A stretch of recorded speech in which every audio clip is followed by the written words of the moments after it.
Lo sujud di depan gue sekarang dan minta maaf atas semua kesalahan lo.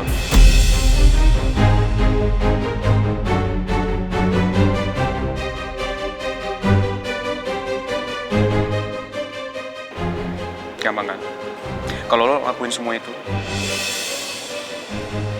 gue akan bantuin lo sampai tuntas. Karena gue sekarang orang kepercayaan dia Maditama. Urusan uang gak masalah buat gue.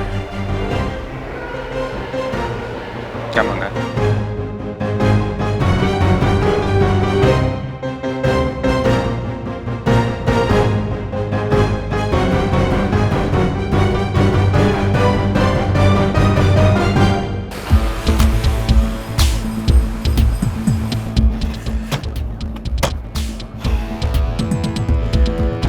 Emang kurang ajar banget si Rizky. Dia berani-berani yang rendahin gue. Sampai kapanpun, gue gak akan pernah sudi bersujud di depan pengecut kayak Rizky. Gak akan pernah.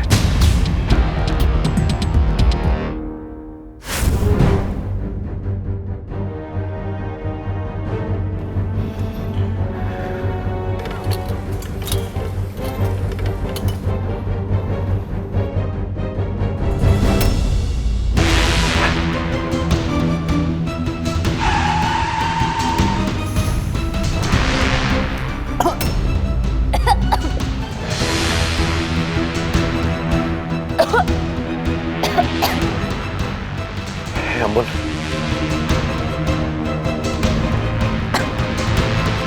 Kamu kenapa sih? Minum aja kok keselak. Enggak, saya nggak apa-apa.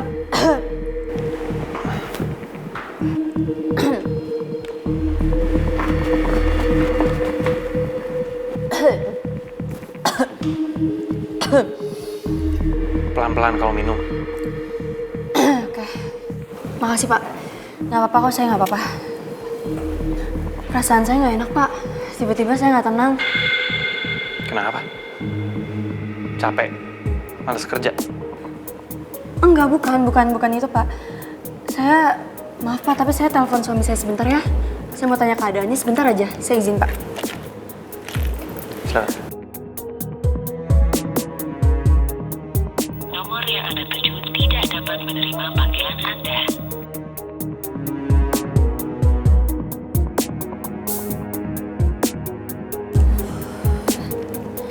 Coba WA aja deh, teleponnya nggak diangkat.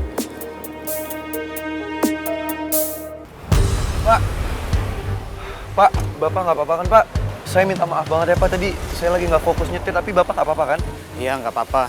Tapi lain kali lebih hati-hati lagi ya, Mas. Iya, ya sekali lagi saya minta maaf ya, Pak. Ya udah, saya duluan ya, Pak. Hati-hati, Mas.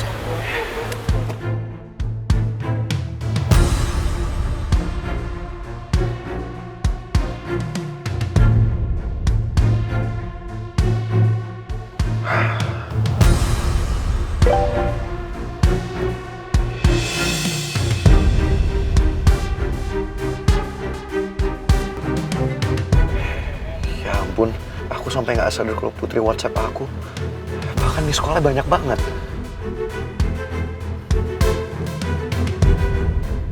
Halo, sayang. Halo sayang, sayang maaf ya. Kamu nggak angkat telepon aku, kamu nggak balas WA aku. Aku takut kamu kenapa-napa loh. Ya, beneran kok sayang, aku nggak apa-apa. Kamu nggak usah khawatir ya. Ini masih jam kantor. Selesaikan dulu kerjaan kamu. Iya, Pak. Halo sayang, kamu lagi sibuk banget ya? Iya, sayang, sorry ya. Yang penting kamu nggak apa-apa. Aku tutup ya teleponnya. Ya udah, bye sayang. Sorry ya, sayang. Bye. I love you.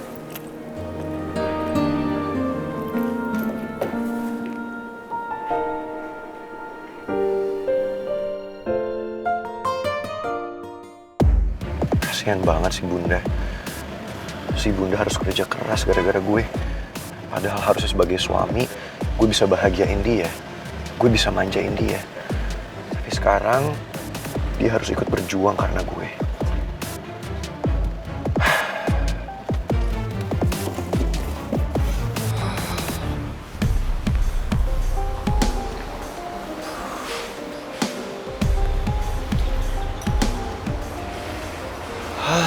Tuhan. Awalnya gue udah optimis banget bisa masuk ke kantor ini. Gue udah pede banget dengan CV yang gue punya. Pengalaman gue pernah megang perusahaan. Pernah jadi pemilik perusahaan. Ternyata nggak segampang itu. CV, pengalaman. Sekarang nggak jadi jaminan. Rekrutmennya nggak semudah yang gue pikir.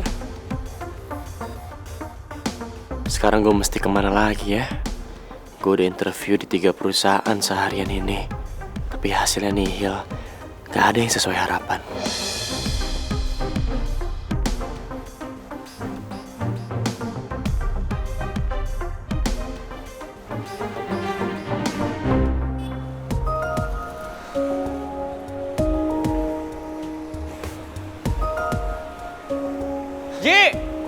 Jio! Tak! Kok muka lu bete gitu? Ada yang salah? Ah, lu kayak lu sendiri aja kagak. Iya, Tak. Gua gak nyangka nyari kerja sesusah ini. Lu tau gak? CV gua, pengalaman kerja gua, bahkan kita pernah megang perusahaan, itu gak bikin mereka terkesan loh. Biasa aja gitu. Bingung gua, rekrutmennya sekarang susah banget. Sama aja gue juga, susah banget nyari kerjaan. Ditambah lagi gue gak fokus lagi. Gara-gara pikiran gue tuh kepecah sama keluarga gue yang di rumah tuh. Banyak masalah. Nih ditambah lagi asal lu tahu ya. Bokapnya si Citra tuh sama tantenya nuntut gue sama Citra tuh buat cerai coba. Nih tambah lagi Tante Dahlia sama bokapnya itu pakai ngenalin cowok lain ke si Citra coba. Udah gila kayaknya. Serius lo? Kok bisa sih ya? Tapi gimana ya, Tak? Gue juga dengernya shock sih. Sebagai sahabat, gue mungkin untuk saat ini belum bisa ngebantuin apa-apa. Gue cuma bisa berdoa yang terbaik buat lo, buat rumah tangga lo. Apa aja sama aja. Kita berdua punya masalah masing-masing. Kebutuhan rumah makin menipis. Jangan sampai deh Citra belanja pakai duit dia sendiri kayak kemarin. Gue harus segera nyari kerjaan ini supaya bisa nafkahin anak istri gue.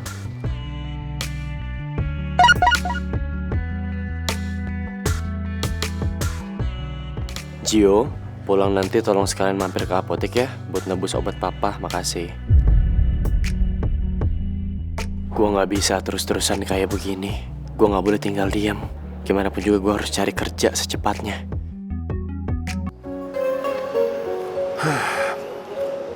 Putri lama juga ya.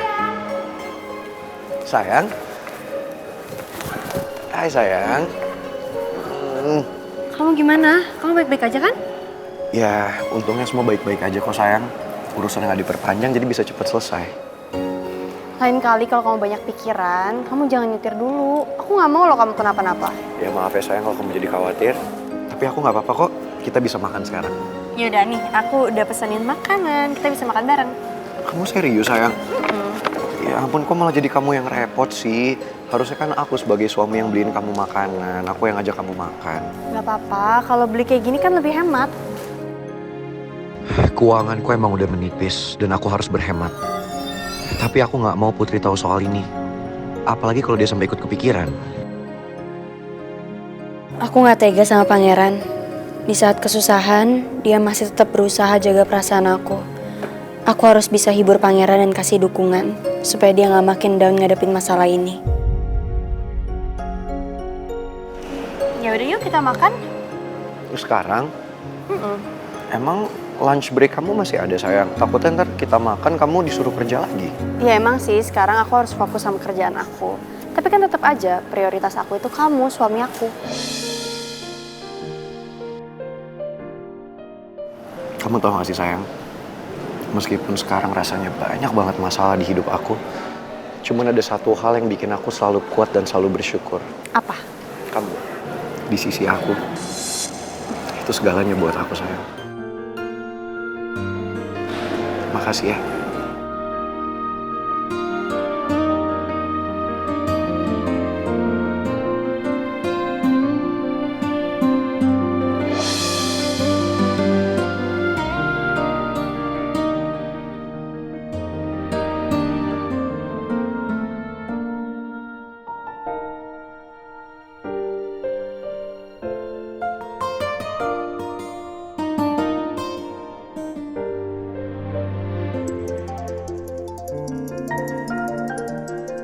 Bentar ya sayang.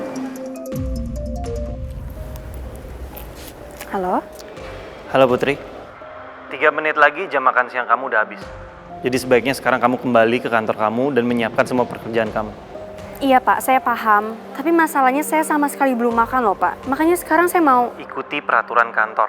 Saya nggak bisa selalu nge-backup kamu, biarpun saya partner. Kamu kalau punya masalah, kamu harus tanggung jawab sendiri.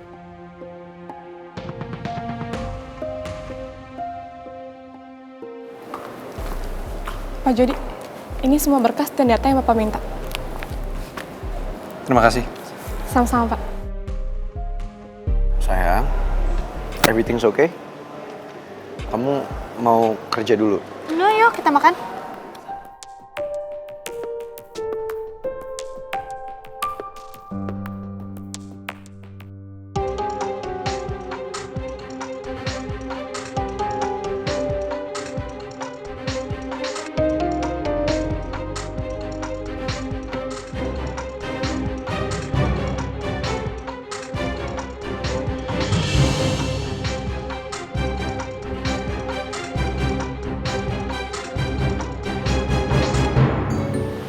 Ya gitu maksud saya Pak Regar. Pak Regar mau nggak nikah sama tante saya? Kan Pak Regar juga naksir sama tante Dahlia. Are you serious? Oh my God! Kalau itu sih saya mau banget, Cid. Saya mau banget kalau begitu. Kemarin aja saya sok keidean kan, mau nikahin tante kamu. Nggak tanya sekarang kamu malah dukung. Oh. Kan dari hubungan saya sama Ata. Nanti kalau misalnya nanti tante itu udah nikah sama Pak Regar, dia kan bakal persiapan tuh buat pernikahannya. Iya. Nah, kan dia nggak bakalan ada waktu buat ngurusin saya, nekan saya sama Ata. Pokoknya saya siap aja, Cid. Kapan aja nikahin tante kamu, saya siap. Pulang dari sini juga jadi. Tapi masalahnya, tante kamu mau nggak nikah sama saya? Itu, Cid, masalahnya. Malah saya mau tanya sama Pak Regar. Nanti kalau misalnya tante mau menikah sama Pak Regar nggak bakal nyakitin tante Dahlia kan? Ya elah, Citra. Nggak mungkin lah saya seperti itu. Kamu kayak nggak tahu saya aja. Saya tuh penyayang wanita loh. Yang ada malah saya yang ditinggal, saya yang broken heart. Kan selalu begitu kenyataannya. Kamu tahu kan, udah gitu saya datang ke kamu, Cid. Saya broken heart, Cid. I'm so sad. Pokoknya Pak Regar tenang aja. Pokoknya saya juga pasti bakal bantu Pak Regar. Biar tante Dahlia itu klepek-klepek sama Pak Regar. Saya mau kasih tahu hint sama tips sama trik yang bikin tante Dahlia itu klepek-klepek sama Bapak. Tapi Cid, kemarin ya, lihat penampilan saya kayak begini aja waktu saya ngapel. Tante kamu udah kelepek-kelepek. Iya, maksud saya tuh biar tante Dahlia itu tambah klepek-klepek sama Bapak. Kan Yeah. kalau klepek-klepeknya nambah itu jadi makin mantep kan? Iya juga ya. Tapi Cid, nanti kalau saya udah nikah sama tante kamu berarti manggil saya kamu Pak D dong. Pak D. Jangan Pak D. Apa ya enaknya, Cid? Paman atau apa ya? Angkel kali Pak. Ya boleh, Uncle Regar.